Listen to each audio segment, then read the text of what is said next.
not my point.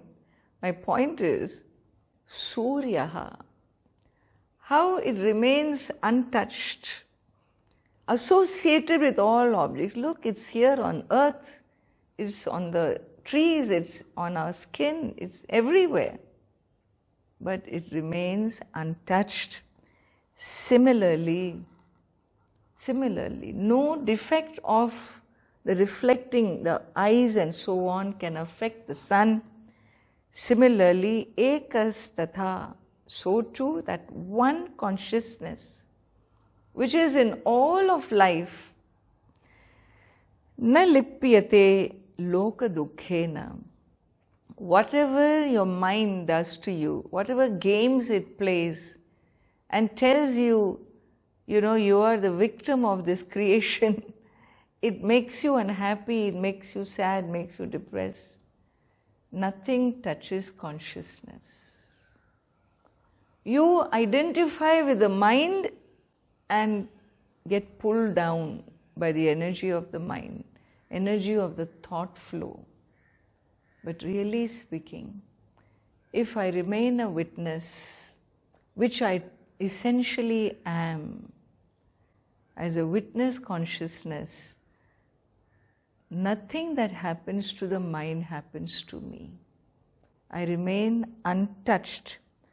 And we give a very beautiful example in Vedanta. It's like the lotus, the lotus. It grows in this pond from mud.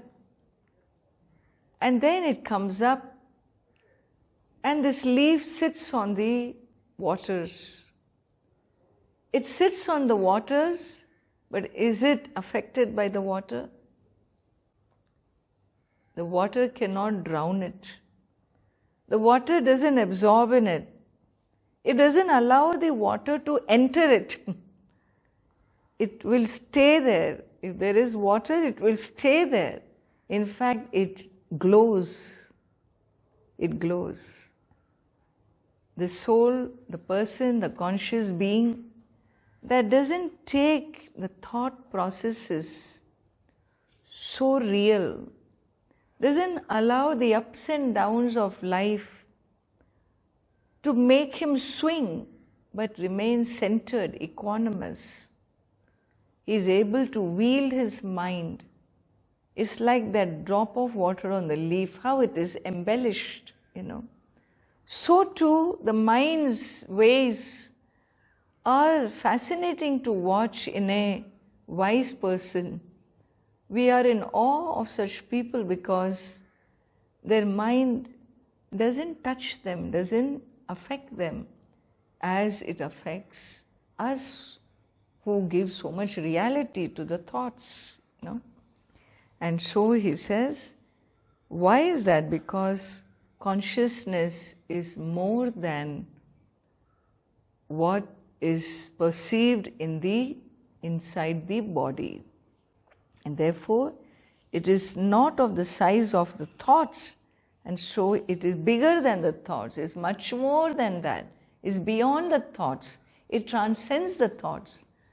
When I know myself as a transcendent being, I remain in that anchored space. I simply need to learn to sit there and not go here and there with the thought system. That's all. It's learning to be I, the consciousness, free from thoughts. The thoughtless I. The thoughtless I is really no I. It is light. It is the infinite.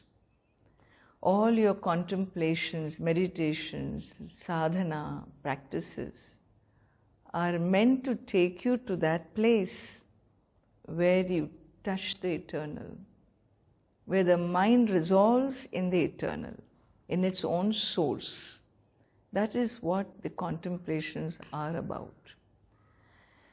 Looking here and there in the body, in the chakras, in the form of the divine and so on, these are all practices to teach the mind to discipline the mind, to learn to hold a thought that you want to, not allow the mind to run here and there, but I am able to wield my instrument. For that we have practices, but ultimately the mind also resolves in that same one truth.